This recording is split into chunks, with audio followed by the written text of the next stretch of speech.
We've been taught the same lie our entire lives.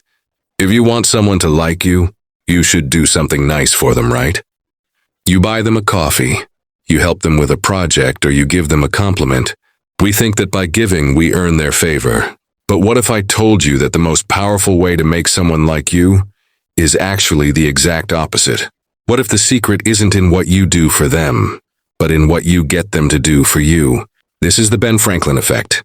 It's a psychological paradox that turns logic on its head. And once you understand how it works, you'll have a key that can unlock almost any social door. The story starts in the 1700s with Benjamin Franklin.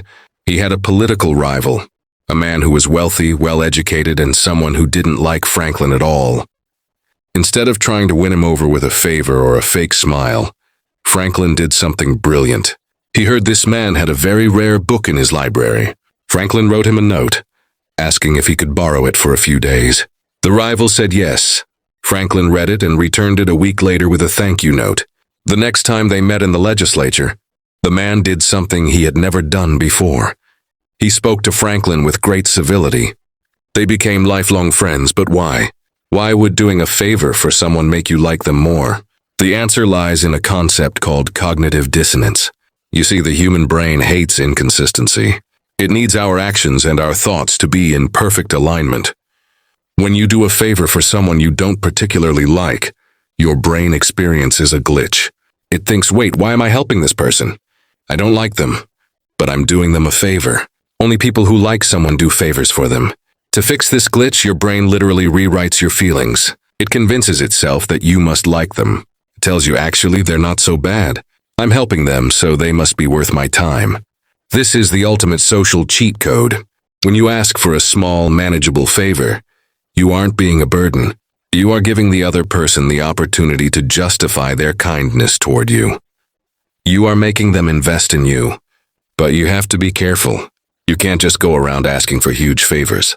That's not the Ben Franklin effect, that's just being annoying. The secret is the micro favor.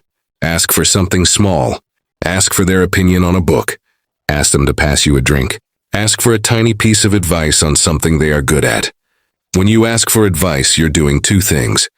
You're triggering the Ben Franklin effect, and you're also stroking their ego by acknowledging their expertise. It's a double win. Think about the people in your life. Maybe it's a difficult boss, a cold mother-in-law, or a coworker who seems to keep their distance. Stop trying to impress them. Stop trying to buy their affection. Instead, let them help you. Let them lend you a book. The beauty of this psychological hack is that it feels natural. It doesn't feel like manipulation because, in their mind, they chose to help you. They chose to be the good person in the story. And we all want to be the hero of our own story. So, here is your challenge for this week.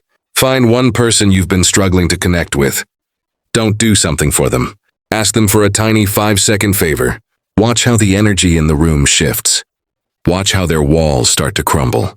Not because of what you said, but because of what their own brain is telling them about you. Psychology is a tool, and like any tool, it's all about how you use it. If you want to build bridges instead of walls, sometimes the best thing you can do is just ask for a hand. If this changed the way you look at social interaction, hit that like button. It helps us grow and keep bringing these insights to you. And if you've ever used this trick without realizing it, tell me your story in the comments.